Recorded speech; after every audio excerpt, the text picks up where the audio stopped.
Então nós vamos iniciar por essa NBR 9077, que ela trata das saídas de emergência em edifícios. Dentro do projeto de incêndio, essa é a principal norma que nós temos, porque além de tratar de saídas de emergência dos edifícios, ela também faz várias disposições, larguras de escada, as distâncias máximas a serem percorridas dentro de uma edificação, os tipos de escada que você vai utilizar na sua edificação, dependendo da altura dela. E principalmente ela dá parâmetros para as classificações das edificações. Cada edificação tem uma classificação própria de acordo com seu uso, e aí os preventivos podem variar de acordo com essa classificação. Então, dentro do projeto de combate a incêndio na legislação federal, a gente pode dizer que a 9077 é a principal norma. Então é muito importante fazer uma leitura dela, compreender como ela funciona direitinho. A gente vai ver os pontos principais dela aqui, mas é interessante sim que você conheça essa norma a fundo mesmo. Por mais que exista uma legislação estadual, às vezes algumas legislações estaduais não são tão completas como a legislação federal. Então é muito importante que você tenha essa base para você conseguir fazer o seu projeto e ter um melhor sucesso aí durante o desenvolvimento dele. Você pode ver aqui no item 4.4, tem dimensionamento das saídas de emergência. Então, tanto para as larguras das portas de saída de emergência, quanto para as escadas, a gente vai utilizar uma formulazinha, que é essa fórmula bem simples, N igual a P sobre C, que N é o número de unidades de passagem, sempre a gente vai arredondar para cima. P é a população da minha edificação, que mais para frente a gente vai ver como a gente calcula. E C é a capacidade de unidade de passagem, que também está descrita nessa norma aqui, e as normas estaduais também, cada um tem os seus valores atribuídos aqui. Então, é através desse cálculo que a gente vai saber qual é a largura mínima da minha saída de emergência, se eu preciso ter mais de uma saída de emergência na minha edificação, qual é a largura da minha escada. Todas essas definições são feitas a partir dessa fórmula aqui. Então é muito importante entender essa questão aqui. Larguras mínimas a serem adotadas, né? A gente tem aqui a largura mínima de 1,10 que eles pedem para adotar para ocupações em gerais, ressalvando o disposto a seguir. Aí ele fala aqui 2,20 para passagem de macas, camas e outros nas ocupações do grupo H, que são os hospitais, né? A gente tem um caso específico aí, né? Essa largura mínima de 1,10 pode existir em algumas legislações estaduais, algumas ressalvas, né? Para a questão das escadas, nós temos uma largura de 1,10, mas alguns estados vão pedir aí que a largura da escada seja de 1,20. Também trata dos acessos de uma edificação, né, que seriam as rotas de fuga, corredores, rampas, enfim. Fala bastante sobre a questão também das larguras deles, os patamares, tudo isso.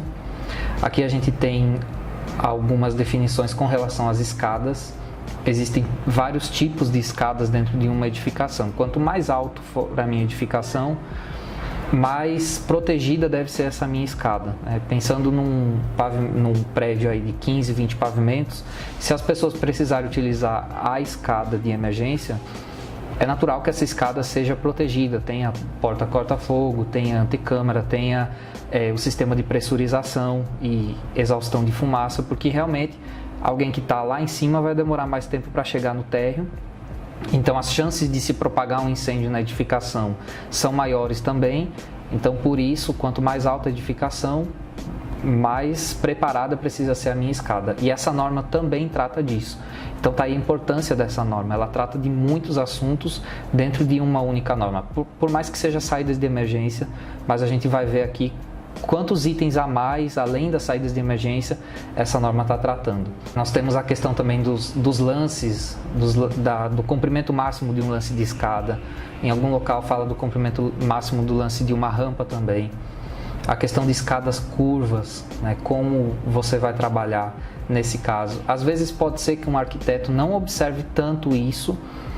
Deveria, porque a 9077 é uma norma que o arquiteto também precisa utilizar, mas em alguns casos realmente ele acaba não se prendendo tanto a isso, e quando chega para você fazer o projeto de incêndio, você vê que tem alguns problemas aí.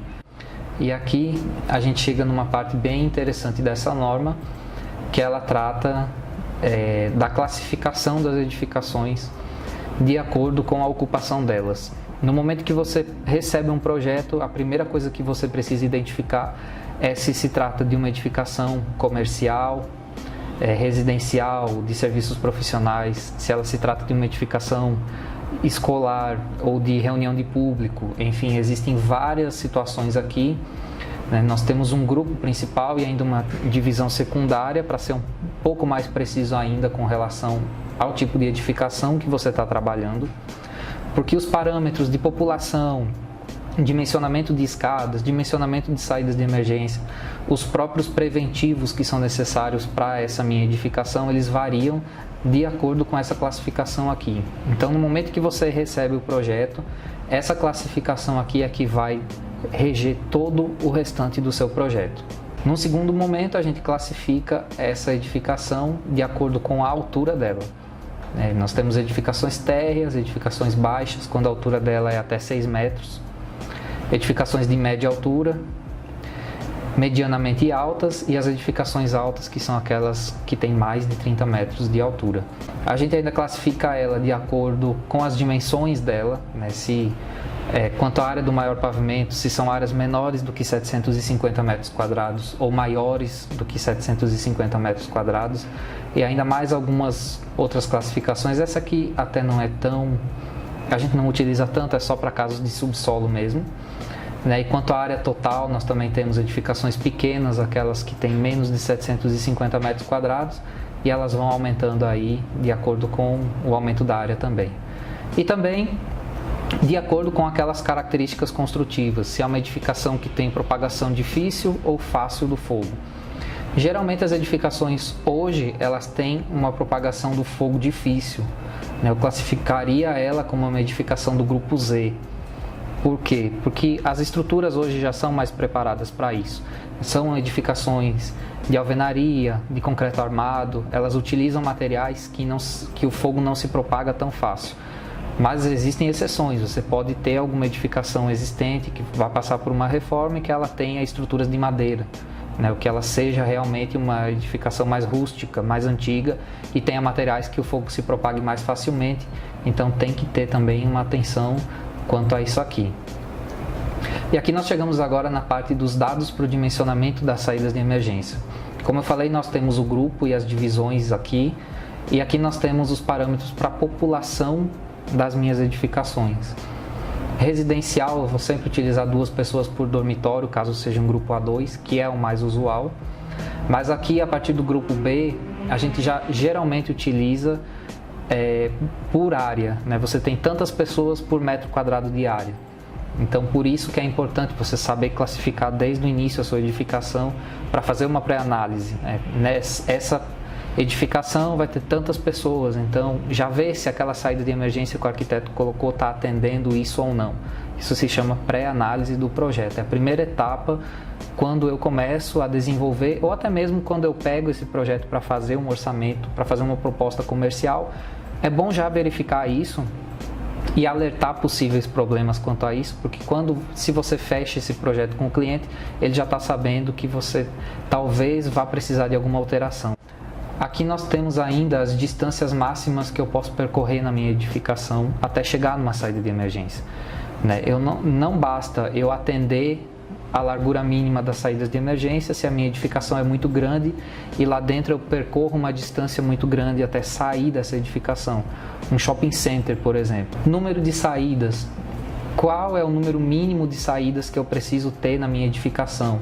Numa edificação do grupo A, eu preciso ter pelo menos uma saída de emergência. Eu não sei se tem alguns casos, esse grupo E6, que são dos portadores de necessidades especiais, eu tenho que ter no mínimo 2 saídas.